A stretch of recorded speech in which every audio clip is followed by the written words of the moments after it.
hurmatli mijozlar, 8-2026 yil Agrobank paxtachi filialini Bog'lon mahallasi navbatda uchrashuv o'tkazish belgilangan. Uchrashuv o'tkazishning asosiy maqsadimiz tadbirkorlikni boshlamoqchi, mehmonlarimizga tadbirkorlikni boshlashda o'rgatish, kreditlar ajratish, tadbirkorlik faoliyatini shug'ullanib kelayotgan mijozlarimizga tadbirkorlikni kengaytirish uchun kreditlar ajratish. Bu orqali asosiy maqsad shu mahalladagi ishsiz fuqarolarni, tumanda ishsiz fuqarolarni ish bilan ta'minlash, daromadini oshirish asosiy maqsad qo'yganmiz. Shunda kimga qanaqa kredit kerak bo'lsa, nimadir tadbirkorni kengaytirmoqchi bemalol qilish mumkin. Bizda hozir jismoniy shaxslarimizga demak biznesga ko'mak krediti asosida 17 million so'mgacha beriladi. 4 yilga 25% beriladi. 17 million so'mgacha.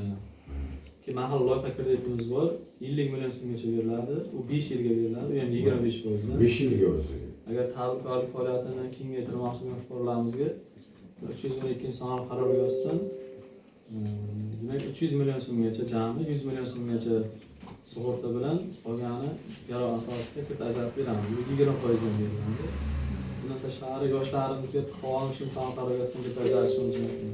Bundan tashqari hamroh ayol kreditimiz chiqqan, bu ham 20% dan beriladi. Bundan tashqari o'qishni bitirgan fuqarolarimizni yaxshi yo'lga ochayotgan bo'lsa, ularga kredit ajratishimiz mumkin. 61 sonli qaror yozsin yoki o'sha institut bitirganida ishga olayotgan fuqarolarimizni kredit ajratib berishimiz mumkin. 61 sonli qaror yozsin.